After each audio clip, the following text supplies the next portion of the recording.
Hit TV ప్రేక్షకులందరికీ కూడా విశ్వవసునామ సంవత్సర శుభాకాంక్షలు.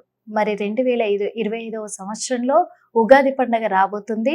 ప్రతి ఒక్కరు కూడా వాళ్ళ రాశి గ్రహస్థితులు ఎలా ఉండబోతున్నాయి, రాశి ఫలాలు ఎలా ఉండబోతున్నాయి తెలుసుకోవాలని ఎంతో ఆరాటంగా ఉన్నారు. కాబట్టి అవన్నీ కూడా ఇప్పుడు మీకు క్లియర్గా ఎక్స్ప్లెయిన్ చేయడానికి మన ముందున్నారు మరి ఆస్ట్రాలజర్ అలాగే life coach doctor R B Sudha garu. అడిగి తెలుసుకుందాము మరి ఎలా ఉండబోతుంది ఈ సంవత్సరం.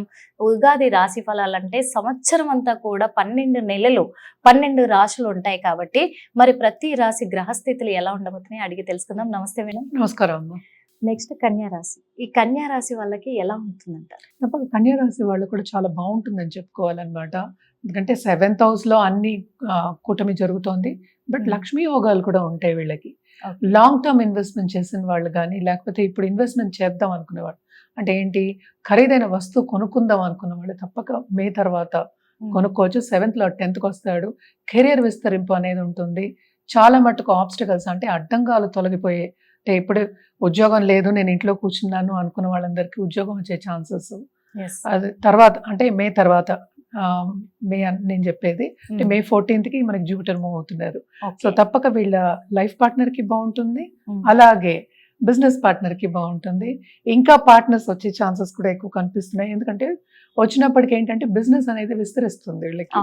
సో తప్పక బిజినెస్ విస్తరిస్తుంది. శ్రమ ఎలాగో అధికం, ఎందుకంటే 7th శని ఉన్నారు, ఆటంకాలు ఇస్తాడు, అలాగే ఏంటంటే ఒక లాభాలు ఇస్తాడు, రిజల్ట్ ఇస్తాడు. మెయిన్ ఇంపార్టెంట్ లాభాలు అనేది మనం ఫైనాన్షియల్ అనుకుంటాం చాలా మటుకు, కానీ ఒక పని అవ్వాలి అన్నప్పుడు కొంతవరకు శ్రమ పడితే శ్రమకి తగిన ఫలితం అనేది దొరుకుతుంది. తప్పక లాంగ్ టర్మ్ ఇన్వెస్ట్మెంట్స్, ఖరీదైన వస్తువులు కొనుక్కునే ఛాన్సెస్ ఎక్కువ కనిపిస్తున్నాయి.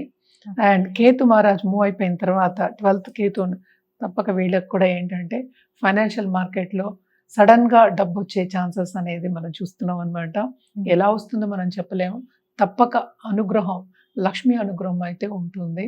సో లాంగ్ టర్మ్ లో ఈ సంవత్సరం అంతా వీళ్ళకి ఒక సక్సెస్ఫుల్ ఇయర్ కిందే మనం చెప్పుకోవాలి. అలాగే ఏంటంటే కెరియర్ లో ముందుకెళ్ళే ఒక అంటే మనం ఎప్పుడు చెప్తూ ఉంటాం కదా, 2 స్టెప్లు ఎక్కుతారు, 3 steps, double promotion, triple promotion అంటూ ఉంటాం.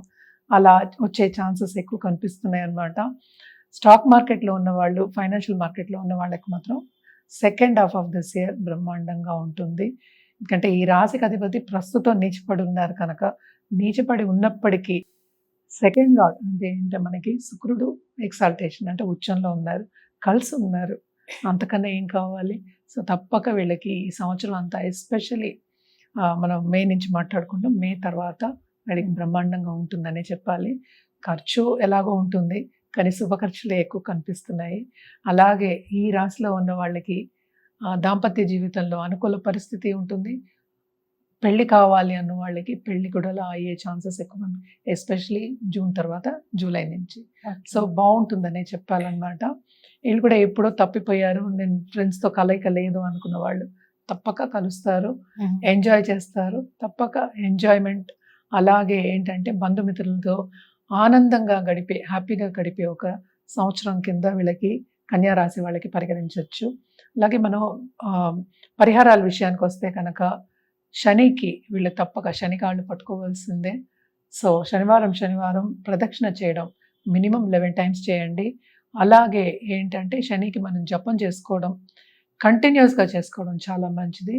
అలాగే వీళ్ళు చేయని పక్షాన్ని హనుమాన్ చాలీసా, అది వన్ టైం అయినా వినొచ్చు కదా, సో ఒక్కసారైనా వినొచ్చు. తప్పక వీళ్ళకి లక్ష్మీ కటాక్షం అనేది ఎక్కువ ఉంది. ఇవన్నీ చేసుకున్నప్పటికీ ఇంకా బాగుంటుంది. Thank you so much.